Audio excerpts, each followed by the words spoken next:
I've always been the type of person to keep to myself. I never liked being the center of attention or being involved in other people's business. This is why I chose to live off campus during my college years. My parents, supportive as always, agreed to rent an upscale apartment for me, a place that was just a short walk from the campus. I had my own room, my own space, and that's all I really needed. The apartment building was home to several other students, most of whom I didn't know.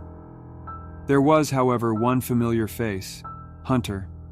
We went to high school together, and although we weren't friends, we were civil. We would exchange nods whenever we bumped into each other in the hallway, and that was the extent of our interaction.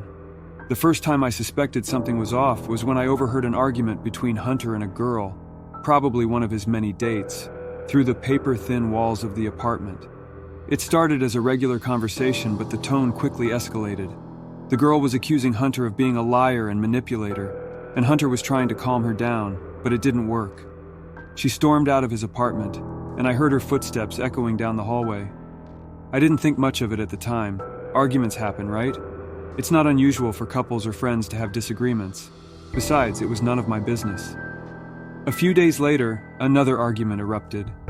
This time, it was with a different girl. The accusations were the same. Liar, manipulator, creep. Again, I dismissed it as just another lover's quarrel. But then, the loud sounds started. It was almost midnight, and I was lying in bed trying to fall asleep when I heard a thumping noise coming from Hunter's apartment. It sounded like something heavy being dropped on the floor. Then there was a muffled scream. My heart started to race. Should I go check on him? Should I call the police? I didn't know what to do. I decided to wait a little longer and see if the noises stopped. They did eventually, but it took a while for me to fall asleep that night. The next morning, I saw Hunter in the hallway. He looked like he hadn't slept at all.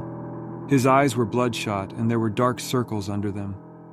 I asked him if everything was okay, and he just nodded, forcing a smile. A week later, the police showed up at my door. They were asking questions about Hunter. Apparently, 2 girls he had been seen with recently had gone missing.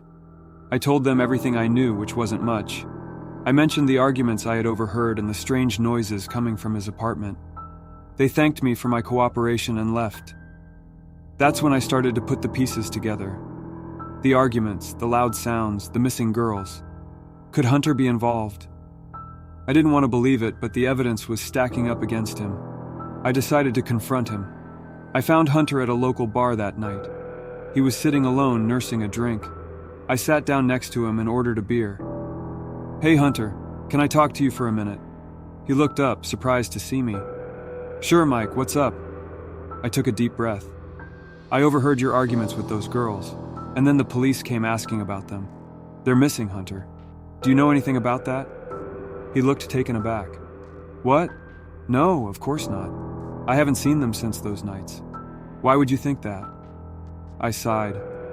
"I don't know, man. It's just, there were some weird noises coming from your apartment that night, like something heavy being dropped, and then a scream." Hunter's face turned pale. "I don't know what you're talking about, Mike. I didn't hear anything." I wasn't convinced. "Are you sure? Because it sounded like someone was in trouble." He stood up, suddenly angry. "I said I don't know, okay? Stop accusing me of shit I didn't do." I stood up too. "I'm not accusing you of anything, Hunter. I'm just trying to figure out what happened." He pushed me hard. I said I don't know. I pushed him back, and before I knew it, we were in a full-blown fight. It took 3 bouncers to pull us apart. The police were called, and we were both taken into custody. At the police station, they took our fingerprints and statements. When they compared Hunter's fingerprints to those found at the crime scenes of the missing girls, they matched. He was arrested on the spot. I couldn't believe it. Hunter, a serial killer? It was hard to wrap my head around it, but the evidence was there, clear as day. I couldn't deny it any longer. Hunter was found guilty on all charges and sentenced to life in prison. I still think about him sometimes, and I can't help but feel a pang of guilt. If I had acted sooner, could I have saved those girls? I'll never know for sure, and that's something I'll have to live with for the rest of my life. 2 halves.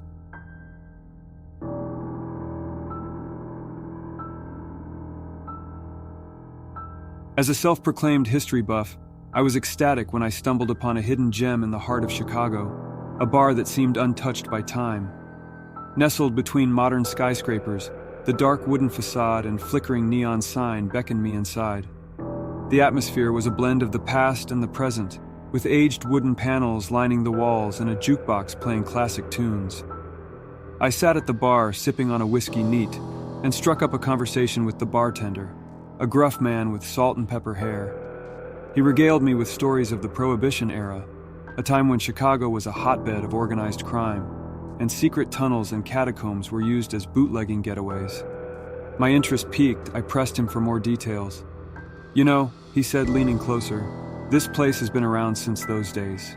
Legend has it that there's a hidden switch somewhere in this bar that opens a secret passage to the tunnels below."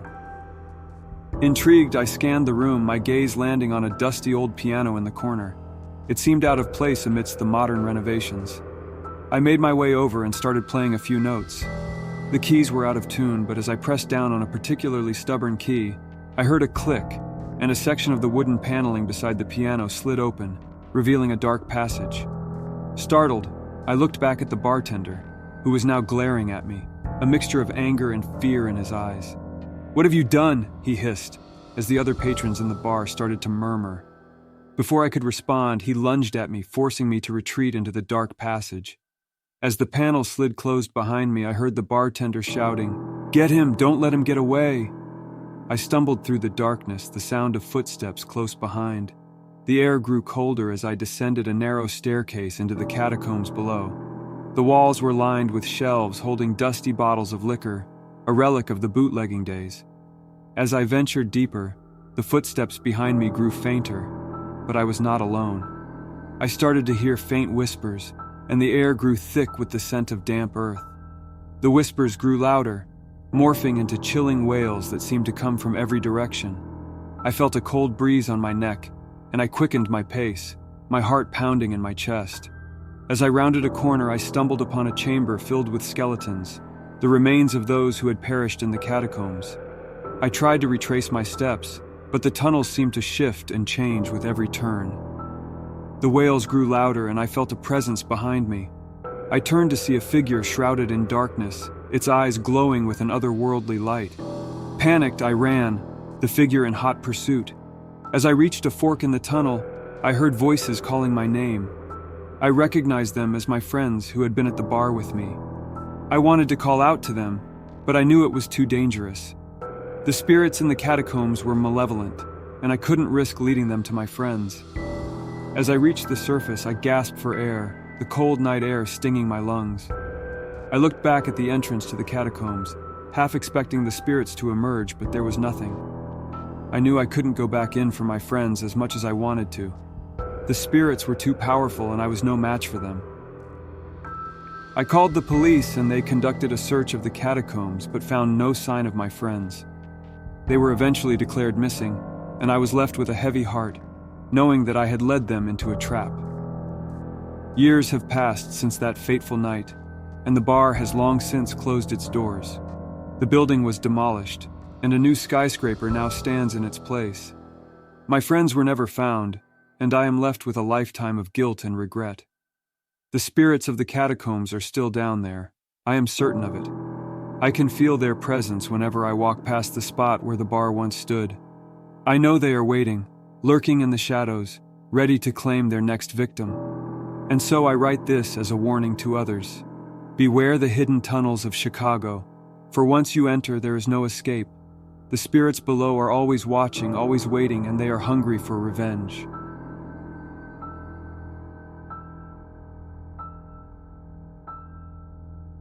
High school was over. 4 long years, countless memories, and now this, a dare from my rich buddy, Jeff. He was always making games out of life, trying to make everything an adventure, especially if it meant pushing someone's boundaries. The abandoned Kingswood Hospital was infamous in our town. Stories of malpractice, mysterious deaths, and hauntings had surrounded it for decades. Personally, I never believed any of the ghost stories.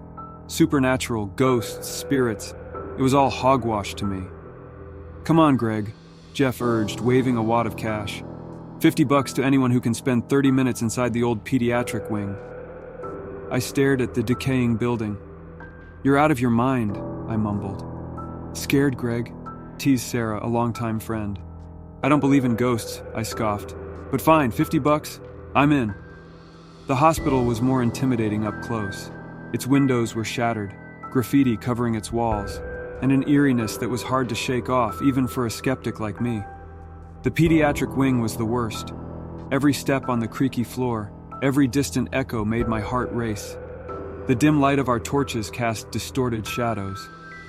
As the minutes ticked by, I thought of the quick cash, keeping my mind off the spine-chilling environment.